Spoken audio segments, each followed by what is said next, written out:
Hey, it's another edition of the Cat Country KATcast. This is kind of a fun one for me, you guys, because I just came back from my European Odyssey. And, talking about it on the air, and, we have a limited amount of time. Sure. So I got stories and anecdotes and things that happened that I want to share with you, man, because it was the trip of a lifetime. It was a dream trip for me. So I suggested that, we should do it on the KATcast. However, Jordan something tells me you and I could just moonwalk out of this. I was going to say, now. This is probably going to be more heavy, hilly today, but it'll be okay because I want to absorb all the things that he learned. I want to get his thoughts and ideas of what Europe is like. What you would like is also you've been to Ireland, yeah, I have. So right. you know what's what, and you can, let's just face it, you can see if Kevin's fibbing to us. Yeah, exactly. I could be like, that doesn't sound right. Well, I was thinking of all the things that Jordan told me. Hey, when you go there, make sure you look for this. Yes. And I'll tell you, he was right about one thing. The Irish people are the warmest, most welcoming, accommodating people on earth. Mm-hmm. They're amazing. It's funny because I was actually going to say, let's start there. The culture shock, you felt it, didn't you? It's true. It's a different I'm kind sorry, of but culture. I hate all you people. Yeah,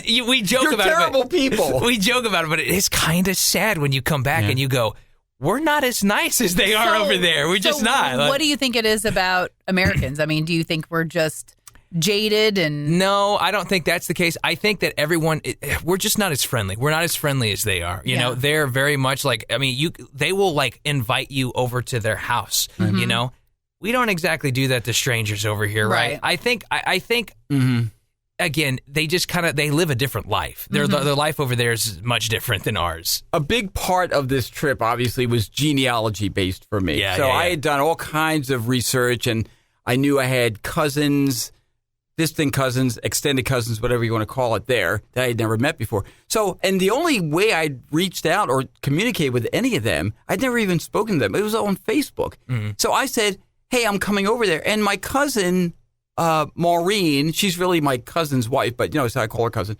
Ed and Maureen, they're like, well, stay with us. They never met me in my life. They didn't know who I was. What I love is now Kevin has a cousin Eddie. Yeah. That's what makes me most happiest about it. See, it all came together for Aaron. Yeah, it really did. But we got over there. We stayed with them. They did up. The first morning we're there, she puts out this incredible traditional Irish breakfast, which if you've never seen, it's like a couple of pieces of sausage. And I don't mean like a brown and serve. I mean a big honking sausage. Like a bratwurst almost, right? Yeah, kind of. Eggs. Grilled tomato, which I'd never heard of in my life. This thick, kind of dense bread. What they call bacon is really what we would say is ham. Yeah, for sure. You want to talk about a filling breakfast. And I had that a few times while we were there. So Kevin, we were kind of following Kevin's journey on Facebook and everything.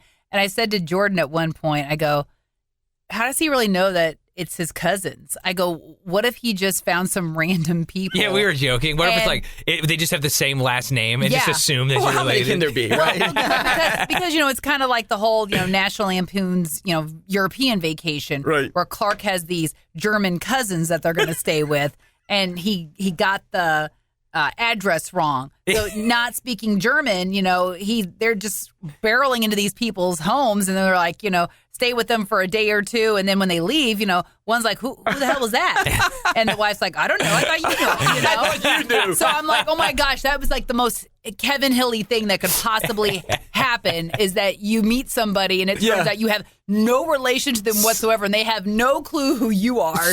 Somewhat in that vein, while we were in Pedigo, that's the town that my great-grandfather came from, but my great-great-grandfather, or maybe before him, I'm not sure, had built this homestead. I visited it. It's basically rubble now. But while I was in town, we were going to go eat somewhere. We would go into this place. It's also a combination welcome center and everything. I go in and they say, oh, we're not serving anybody tonight because somebody was off or whatever. I said, okay. And she says, oh, you're from America. I said, yeah. She goes, what's your surname? Oh, Hilly. And she stops and she goes, Hilly, just a second. And she goes into the back of the room, and there's in another room, there's a guy named Steve. And she goes, Steve, blah, blah, blah, blah, Hilly. He goes, Hilly? He comes running out and he goes, you're the Hilly from America. You're the American Hilly who's coming over here. Because They do. I had been on the Pedigo Facebook page. You know how each town, what's the Jeff City one called? Basically, it's like the Jeff City good, bad, and ugly, right? But like Pedigo version. At the lake, there's lake area happenings. You know, so every town has its own Facebook page where people moan and complain or whatever. So I was on the Pedigo page and I said, hey, looking forward to seeing. Apparently, everybody had seen that. The American from the Hilly from America is here, and people are like all over the place. We're like, I felt like a celebrity or something. Okay, so hang on. Right? So with Jordan and you guys saying that everyone's so welcoming and nice over there, like, is their Facebook page like is there like a bunch of complaints? No, it's so nice. Like people Johnson's sheep got out again. And they're munching in my people are sharing pictures. Of like, hey, here's the street cleaning going on. Be careful, and that should be. I get amazing. so tired of all the complaints. Yeah, it's like we should do more with our lives than just go to sleep, wake up, and immediately complain. Well, see, when we went down there, we had like this. We went on like this real cool Game of Thrones like filming tour. Cool. So it was like super cool. It was when it's still going on, right? Nice. And so our tour guy, this dude named Eric, we became really good friends with him. Matter of fact, I'm still really good friends with him now. He's like, he does movies. He's like an extra in like Vikings and all this. Oh, wow. He gets like screen time. That's he has lines. It's awesome, right? But like Vikings is a very cool show, by the way. Oh, yes, if you haven't seen it. But like, so all these filming locations, real cool. But this dude, Eric, he was so cool. And he like invited my wife and I. He goes, hey, I don't know what you're all doing, but you're all really cool. I'm going to go get drinks like at 5 p.m. at this place if you want to come hang out. And so we did. And just like, basically, he gave us a phone number. He's like, hey, anytime, wherever you want to go. This was all on your honeymoon, right? This was all honeymoon, right? Yeah. But again, I know. Man. What every woman wants. I know, right? Hey, let's go hook up with this random guy we met on a tour. Come on. But he would take us and She's show like, us. who did I marry? He'd take us and show us all these things. It's like, look, they got the touristy spots. I'm going to show you the actual spots you need to go to. So like, it was just great. We had a great connection down there. It's like, but that was our introduction to. We're like, man, the people down here are amazing. Like, Well, I will tell you, and this happened on the well. Let me back up for a second. The homestead that I had told you about, that had been built like 200 years ago or whatever, and it's still standing, but it's mostly rubble now. My 82-year-old cousin, Michael Hilly, he's like the local expert on everything historic there in town. He's taking me through. He lived in that place for a couple of years in the 70s, and he takes me up there. We're trudging up this mountain, twigs. And Michael was more fit than you, wasn't he, I'm Hilly? telling you, thorns and branches and mud. And he says, "Don't be careful." He goes, "Careful, younger fellas than you have hurt yourself on this." So we're trying. My wife is meanwhile sitting in the car. She's not going up on that. Okay, she's staying in the car at the bottom of the hill, and a bunch of sheep came up. I saw that she was surrounded by sheep. She was surrounded by sheep. And they're going, "Mah!" They were so cute. There's one with the horns. oh, yeah. I was like, man, I hope Kevin comes back and Donna's got a whole back seat full of sheep. That Come on, would be awesome. ride. We went to some farm and got some like real hot chocolate one morning. Yeah. And, like, we got to see the border collies herding all the sheep. Oh, and they had like different kind of whistles. So like the farmer would do like different variations of like tones of whistles. Yeah. And they would do different things, like commanded them. I was like, this is crazy, dude. It's so cool. We made it up that hill, and I'm telling you, it was probably about a half a mile, to be honest, that we walked, which for me is a lot, But anyway, walked up about a half a mile or so. We finally get to this place, and he's showing me around the inside. And again, I have a full video of, in fact, here, this is my cousin, Michael, right here. This is him. He's 82 years old, okay? And so he shows me around, and this was the dream of a lifetime, because again, I've said for years, my father's like, I want to go to Ireland. He never made it. I went up to that building, I put my hand on it, and I said, Dad, we made it. And I'm not going to lie, I got a little choked up. It was pretty emotional. We saved something in Ireland for the very last night that we were there. We went to a real Irish pub with real music happening. It was a Saturday night. Wasn't it cool, dude? Place in Dublin. The place was jammed, and there's a guy standing outside, and I go, is there any chance we can get a table in there? He goes, not likely. You can give it a shot. We walked in. Every table was filled. As we got in there, a couple decided they're leaving. They get up. It's the table right next to the band, and one of the guys inside says to my wife, well, there's a table that opens there. I left them, and I went right to the table. He says to my wife, He's fast. He's a fast little fella. Yeah. So we sat there. The band was amazing. They gave us a shout out. We want to say, hey, welcome to our friends from America, Kevin and Donna. They're visiting from Missouri. And the whole place giving us a round. I'm like, oh my gosh, this is awesome. Yeah. We were visiting with the band. With the it's guy. weird being at a place where you stick out like a sore thumb, I know. Isn't it? It's like because crazy. immediately anyone greets you, immediately you're like, ooh, I'm gonna immediately. It's yes. like, bing, not from here. As soon as you open your mouth, right? This is them playing. This is just a little bit. You hear this is the guy. Look at the instruments. The guy's on that one instrument. I don't know what it's called. The one closest to us here. Yeah, oh yeah. That it's like a bagpipe sort of thing, but I don't know what you call it. You don't blow into it. You squeeze it or press it or something. But I mean, it was amazing. So and I love too like how like their lore, and I bought their a t-shirt songs and like that. It's just.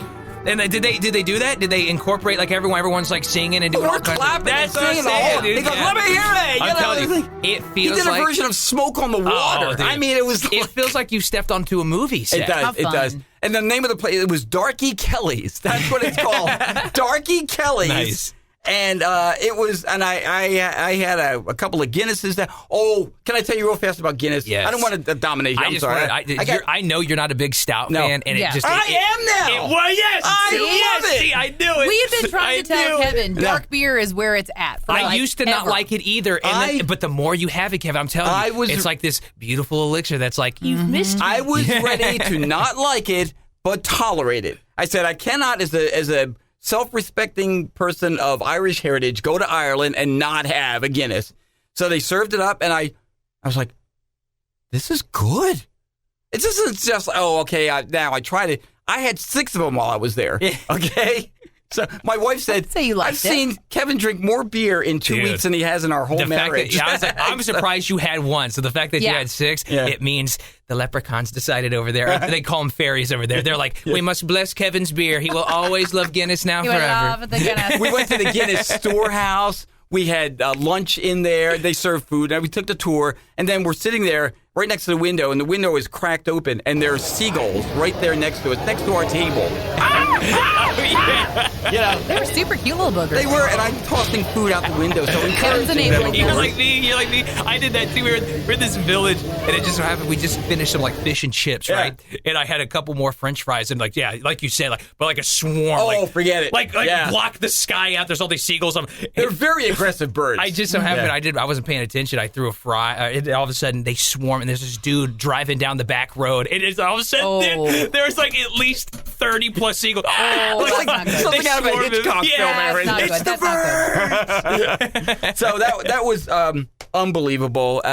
Jordan had told me about Aer Lingus. Mm-hmm. They're wonderful. Yeah. They've served us up a 3-course meal. Now, granted, it was all together. That is what Kevin was most excited about before he left. He talked about this for like 4 days. I want you to know, he printed off the list. He goes, look at what we're having, breakfast, lunch, and dinner. He's like, look at this itinerary. He was so excited because, the airlines here, they make a big deal. They serve you like a little bag of pretzels and a Coke, and they make it sound like they're giving you a gourmet meal. I know. And they're like, again, this is like a nearly 8-hour flight. Yeah. And they're like, okay, would you? And they're bringing us like it's included. Yeah, they're like, it's included in your ticket price. Would you like anything else? I go, would I like anything else? Really? Yeah, I know. I can. Well, it's like when we flew to New York, they used to give you like peanuts or nuts on a plane, and I was like, yay, because I could eat those. And now because of nut allergies, they don't do that anymore. So it's like either Kevin's right, a little bag of pretzels or like a cinnamon biscuit if it's in the morning or whatever. So it's like Hilly was loving it because as soon as we get our snacks, I'd be like, here you go. Yeah. And he's like, yeah, 2. He was stoked. My guess is like if there's a flight that's over a certain amount of time, they must have to serve you that kind of stuff, right? But otherwise, I guess so. That has to be, and maybe there's some kind of regulation. Kevin goes, they must, and I'm not mad. I'm not mad. On one of the flights, they made an announcement. Ladies and gentlemen, one of our passengers has a severe nut allergy. So we're asking you to please, if you've brought any nut products, to not consume them. I'd be like, wait a minute, I planned on this. What if that person is in the front of the plane, I'm in the back? Is that going to affect them? I don't know. Nobody was having nuts that day. I mean, thankfully Thanks, mister. Well, I was going to say, like, my weed allergy, thankfully it's not that severe. Like, the worst thing that's going to happen is I'm going to get hives and I'm going to be a little uncomfortable. But yeah, there are some people who would serious anaphylactic shock. That's kind of like me with shellfish. I mean, I consume shellfish and I can feel my throat starting to close and things get a little scary. That's like, But, as far as like the nut allergy portion of it, I mean, I know there are some people, if it's just even in the air, that's crazy. It can trigger something, which is like I've heard of like poison ivy, like the wind will blow through poison ivy and it blows on someone and it literally gets on their skin and they get a breakout. But it's like, I wouldn't think that with peanuts. Yeah. I don't know. I was, I was wearing my Wawa hoodie for a part of the trip in Ireland. And we go to Bonduran Beach, which is beautiful. It was very cold. I mean, it was cold and windy. Oh, by the way, have you ever looked at the longitude of like Ireland and England and everything? It's basically northern Canada. Yeah, pretty much. So, it might be 100 degrees here. It was like it's cool, man. Nice. In the 60s there. But you'll see people running into the water with like bikinis and trunks, and you're like, it's summer for them. True. They're like, woo! At the beach, there was a dad there with his little girl, and they were both in wetsuits, and they went in the water, and they were just having themselves a great old time. I walked up to the beach. My wife and I were there, and we both did this. Walked up to the beach in Bonduran Beach, and I touched the water so that I could say I have now touched both sides of the Atlantic Ocean. Oh, nice. It was pretty cool. So there I am in my Wawa shirt, and I go into there's a food thing there, a guy selling snacks and everything, and he sees my shirt. He goes, Wawa. I go, yeah. He goes, what is that? I said, well, do you know what it is? And by the way, just so you know, Wawa is like a major convenience store chain in the Philadelphia area. Philly's a huge. I love my Wawa. Yes. So he goes, what is that? I go, well, what do you think it is? He goes, well, there's a show called It's Always Sunny in Philadelphia where they talk about getting a sandwich or something at a Wawa. I go, that's it. They're getting a hoagie. He goes, that was it. That was his reference from the show It's Always Sunny in Philadelphia. Oh gosh, for a second there, I thought it was going to be like a Charlie Brown teacher conversation. Wawa, Wawa, yeah. Wawa, Wawa. So Ireland was just magical, and I would love to do a trip of just Ireland. That goes for all the, honestly, with Paris. I mean, I've seen it once, and it's a huge city. Right. I mean, Paris has like 11 million people, something like that. London is 9.2 million or something, or more than. I don't know. It's crazy big. They're both bigger than New York City.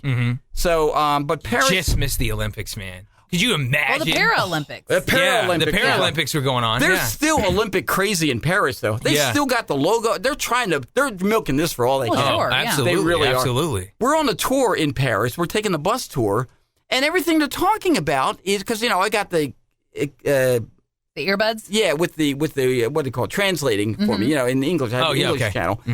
All they're talking about is, okay, in this building as it relates to the Olympics, and that one, I go, hey, that's fine, but the Olympics are over, dude. I want some Paris history. That was my wife and I, was our complaint. But they weren't over yet. No, apparently not. No. They were, like I said, they were milking that. I got to speak a little French, which was cool. Is it as good as your Spanish? Did you have to pay for the person next to you's check? No. Ask us about that story sometime in the Mexican restaurant here. That's a whole nother. No, but I was using a lot of bonjour, bonsoir, merci beaucoup. So I'm talking so they're talking back, and I'm feeling like, hey, I'm talking French. And then, but one guy, I go like, and now he speaks French. No, so he goes. I walk into some place and I go, excusez-moi. Pardon. No, excusez-moi. Bonjour. Blah, blah. I started something, and then whatever it was, I said right, and then he starts into. You're like, oh no, wait, too advanced for me. Too advanced for me. Pandora's box, man. I really did. You're like, I know greetings. That's all I know. I just learned bon repas because it was a good breakfast. I go bon repas, and the guy goes merci. So Hilly messaged us, and he was like, hey. Donna and I are eating at this restaurant. Check out the menu. So Jordan and I, we set up my computer and we pull up the menu and we're looking, and I'm like, I have no idea what it is they're eating. And so Jordan's like, hang on. So he takes a picture with Google Translate. Then we're looking on his phone, And then I'm like, boy, this menu just keeps going on and and here's the English version. Here's the English version. We made it harder on ourselves. Yeah, after we went ahead and Google translated and we were looking at Jordan's phone, we're feeling all superior about ourselves. I'm transcribing. I'm like, here's the menu, Aaron. Here's the menu. Yeah, and I'm we're dumb. Paris, the architecture was incredible. I mean, I'm not an architecture buff. I don't know anything. You know what I mean? But somebody who's into architecture would be blown away. it is so incredibly beautiful. And as we're riding along, we're getting the description of each thing and all. And we saw the Eiffel Tower, obviously. We're like, oh my gosh, this is incredible. 11 o'clock, we were taking a dinner cruise, right? Dinner cruise on the Seine, which apparently was too dirty for the athletes to swim in. Hello, and if you watch the movie Under Paris on Netflix, you'll know it's also shark infested. Yes. So we're on that, and it was a wonderful cruise. It was amazing, and they served up a great dinner on there and everything, of course. But at 11 o'clock, we're sitting there in the Seine, right outside the Eiffel Tower, and at 11 o'clock, boom, big light show goes on, and it was magical. And they had a girl singing there, like she's over there, like, and she comes right up to our table, and she's singing to us, and it was like... She was dressed all red and all fancy and everything. And then Kevin shoved her over and took that microphone and started singing his Sinatra.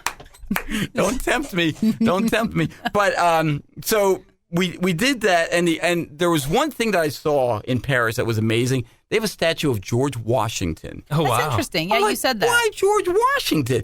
Well, because the French Revolution happened a couple of decades after ours. And I think they saw George Washington as one of the inspirations for that. So that's why they honor him in the center of their city with a statue. There he is on the horse. And I go, cool, man. That's so cool. We have the Statue of Liberty, and they have a statue like a George Washington. That's kind of neat, and there's a mini Statue of Liberty, too. That's really cool, too. Which is like wild. Yeah. Cool. So wow. Paris was something else. The hotel that we were in the, it was called the... Was that the one that was called the Spa? No, that was in England. Okay. No, what was the name of the hotel we were? Oh gosh, I can't. The Hotel de Seine. Okay. That's it. Really fancy. I mean, we walk into the room and it's got like this red. I saw you showed me a picture of it. Yeah. It was like this red velvet. Like you're like, whoa, and what is this? It's got paintings above the bed of like this French aristocracy or something. Oh, okay, you shared that on Facebook. Okay, it's funny. You know what it reminded me of? Our honeymoon, because when we got married, we stayed at this place in the Finger Lakes in New York, and the room we were in, they called it the bordello room. All right. And it was all red and everything like that. So, hey, whatever, honeymoon couples, that's all I'm saying. Okay? So it was, France was something. And they drive on the correct side of the road, by the way, too. Really? Okay. No, really? They don't drive on the opposite in France? No. I figured they did. So Jordan and I were disappointed that you did not try escargot. I know. We were the entire time, we're like, you think he's trying snails? I'm like, I didn't really... I don't know. I guess everything else just looked too good. I wasn't trying to avoid it. I really wasn't. I just... One other thing, too, about, by the way, England and Ireland, driving on the left side of the road, nerve-wracking. Oh, yeah. Scary. Did you do that when you... Did you do any driving? We just got into taxis and stuff. We were like, we don't know the traffic rules here. The laws, we probably don't want to You're drive on the left side. You stay on the left side. Even making a turn, you stay on the left side and go... I was nerve-wracked. The first couple of days I did it, I was finally starting to get the hang of it. And plus, on top of that, it's a manual shift. It was a six shift, 6-gear, vehicle, which is no problem. I learned on a stick shift. But you cannot really easily rent an automatic there. So we had that, and I'm sitting on the other side of the car. So it's funny because my wife is sitting on the left side, and every once in a while, her hand would touch the stick shift. I go, what are you hitting the stick shift for? She goes, I'm sorry, I'm just used to it. It's habit. Yeah, no doubt. Because she's sitting on the side where you normally drive. Yeah. Right. So daytime, I was finally getting the hang of it. Then at night, that was a whole other story because I see headlights coming at me on the right side of the road, and they drive. The roads, I'm sorry, are more narrow. They're narrow there. And it feels like, so I said after that, I go, I don't want to drive anymore. We're doing taxis now. So that was the end of that little experiment. I just was not comfortable with that. Kudos to you for even attempting it, dude. Because like I said, I was like, I don't know the traffic rules. I was like, the last thing I need is to get into an international accident. I don't want that happening. No. You got insurance in America. Exactly. I got souvenirs. Can I interest you in some French chocolate? Oh my gosh. So that was Missouri Farm Bureau work in Dublin. That's we got into England, and England was just fantastic. I mean, we were staying with our buddy Dominic King, and he works over at BBC Radio Ken. He and his wife Amanda, they were just so gracious and welcoming. We were originally going to be staying at their house, but they had some renovations going on. So he had set up this place right down the road from him called The Shed. And it's a beautiful little, I mean, to call it The Shed is, not really accurate. Well, you think shed, you think you're going to open up and there's going to be like a bunch of garden tools and it's going to be all dusty and cobwebby. What you posted online, the place is gorgeous. It's really beautiful. It's the stairs that go up. And the place itself inside is small and rather low. That's one thing I found, both at Dom's house and The Shed. I hit my head on the wall. I hit my head on the between rooms like 3 times. Really? I have a bruise that's still healing. I'd be doomed. Is this the way? Is this just kind of their architecture? It's just maybe low. A little bit differently for some reason. At least where we were. But Dom took us on an incredible tour. Kent is known as the Garden of England. Okay. And it really is. I mean, we saw the White Cliffs of Dover from a distance. We didn't get up close to them, but we saw them from a distance. We were touching the English Channel. He took us to what's called Sissington Castle and Gardens. There's a whole history to it. We ate fish and chips at a place called The Pilot. It's a pub. The fish and chips. The fish was like this. We look at it and go, I'm supposed to eat this in one sitting? They give you big portions. Oh, my God. At least I haven't been to England. I want to go there, too. England was amazing, and just, I mean, and the thing is, U.S. and England, we're just so close. Those are 100%. Such great allies. Mm-hmm. So I got to go on the air with Dom, and I was on his show and the BBC Radio Kent. So we had a great time on there. Did I mention Abbey Road in this podcast yet? I forget. I don't think you have. No, okay. One of my other bucket list items, in addition to the family homestead, crossing the road at Abbey Road, the iconic Beatles album. There it is. I wanted to do that myself. Yeah, it's a thing to do when you go there. There I was walking. There I am. I'm walking across. See? And the bus goes by, which it looked like it had hit me. Sure did. The big red tourist bus. And then I walked back across, and that was like an item that. What did you say about you? I said that was like you looked like the most little old man thing that you could have possibly done in England. Because it's the shirt. It's the shirt wrapped around. It's like the sweatshirt tied around the waist. Right. And there's something about the way you were walking. I was like, what is wrong with him today? You were walking so odd duck-like. It was just bizarre. And I'm like, has he had a few to drink? I mean, what is going on here? And we watched that like 3 or 4 times and laughed. We couldn't help it. We're like, I know this is a bucket list item for him, but why does he look so extra nerdy And I shouldn't today? get so excited about those red buses, but I do. You know what I mean? Cool. You don't have those. Cool. You're just like, I'm in England. There they are. You know, they scream England. Yeah. They really do. I didn't have an international phone plan when we went. Did you do like the Sims? No. We just when we hit Wi-Fi, we just That's what. Did you bring your converters though? Because you do have to have those. We knew about that ahead of time. One for England and Ireland, one for France. But we didn't have that. So what we had to do is depend on Wi-Fi. So I know, Aaron, you were following me on Google Maps. Yep. Where in the world is Kevin Hilly, right? So you could see where I was. And for the most part, I guess it worked for you, right? Yeah. As long as I was in Wi-Fi. As long as you were in Wi-Fi. Now, if you weren't, because I have to admit, the first day I said to Jordan, I think I've made a grave error. I go, because Kevin, just his little picture, because it pops up the picture he uses for Google. Right. So when he wasn't on Wi-Fi, it was grayed out.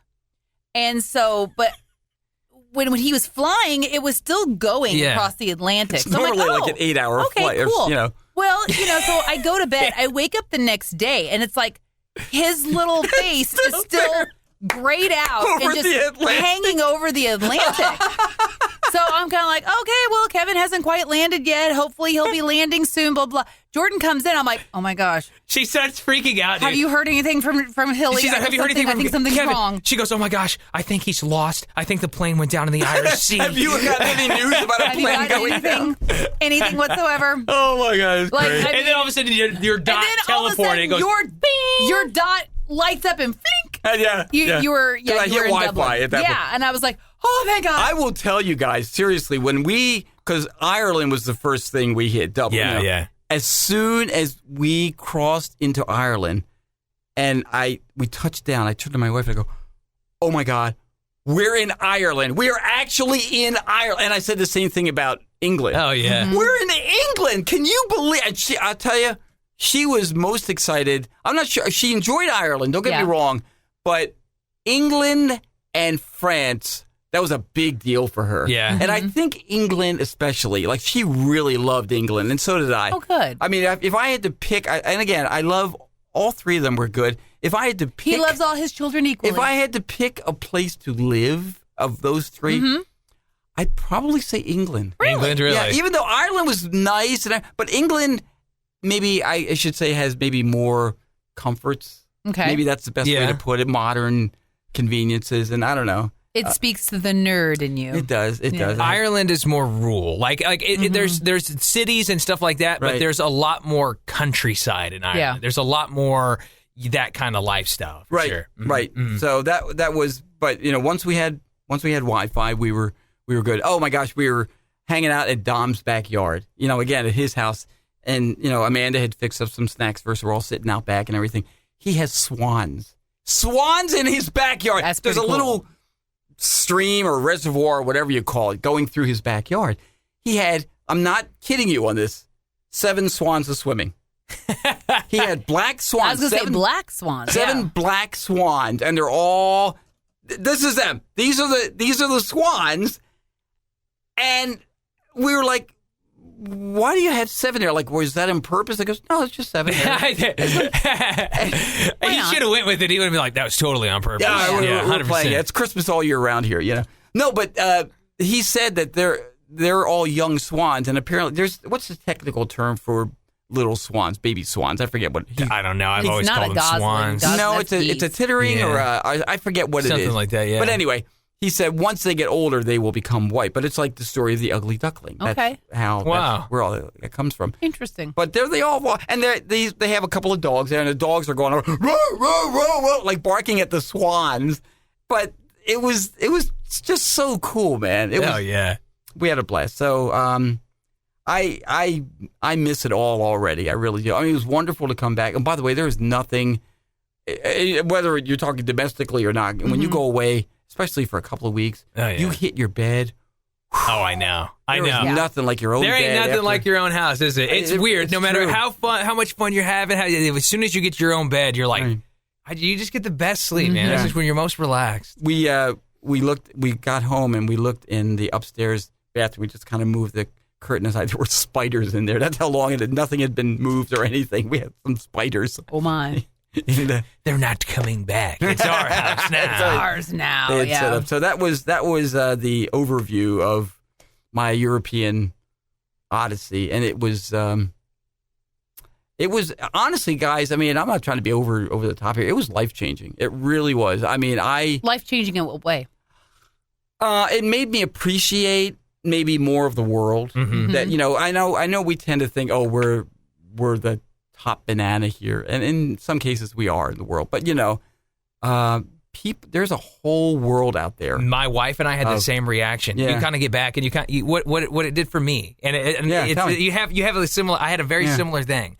You almost have this epiphany of you're like, man, you're real. Like in the grand scheme of everything else, you are very tiny. Like there's entire worlds going on all around you who don't that even know you what we're doing or have care. no idea. Yeah. So, I mean, any travel, because, I mean, I've only done internationally. I've done Mexico. Yeah. And I was 18 when I did that, so that's been a hot minute. One thing I always think is, man, I was made to do more than just to go to work every day. Yeah.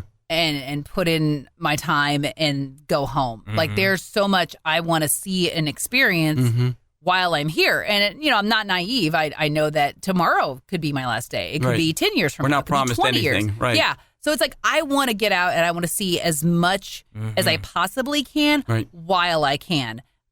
Because there may be a day where I'm not able to travel. I can't get around as well. Right. Or, so many people focus their money on stuff. They want the biggest house and they want the fanciest car. And in fact, I've had people, say, gosh, your house is small. Well, yeah, enjoy your crippling debt because my house is paid off. So is my mortgage. I want to go out and I want experiences. I want to see different things and experience different cultures.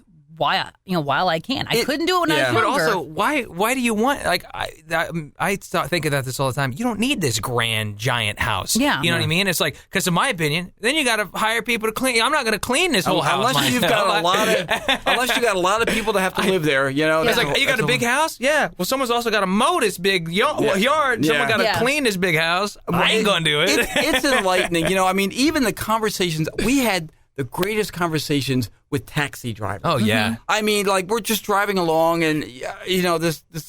I mean, and we're talking about everything, talking about life here, talking about politics in the U.S. and blah, blah, blah, just everything back and forth. And it was just to hear the opinions of people who have no reason to tell you what you want to hear or whatever, because they don't know me. I don't know them, you know.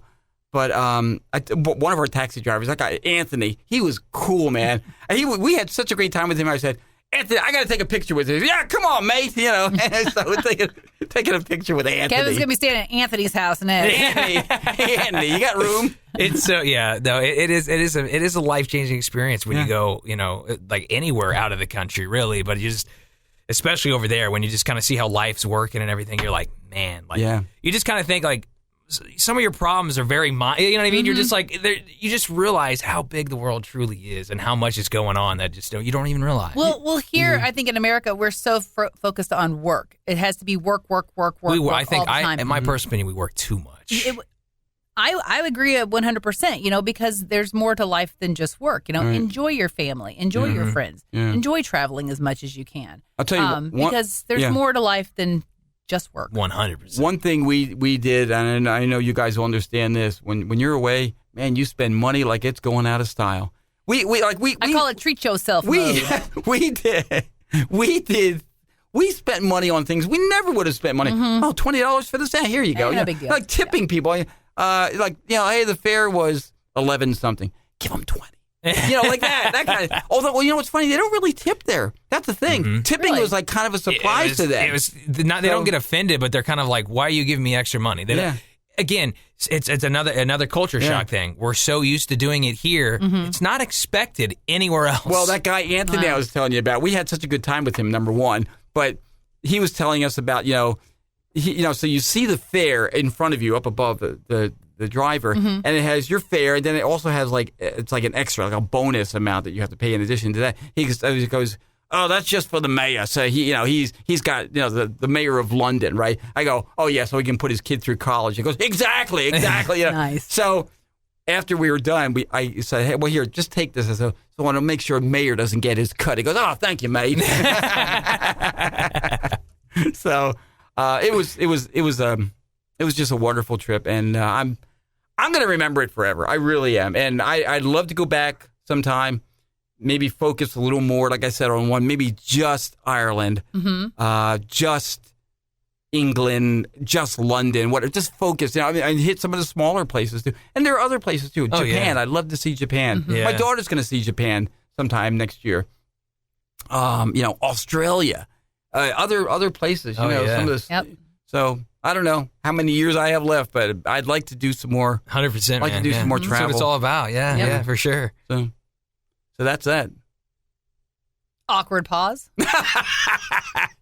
So if you want to share your vacation tales, where have you been? Where would you like to go?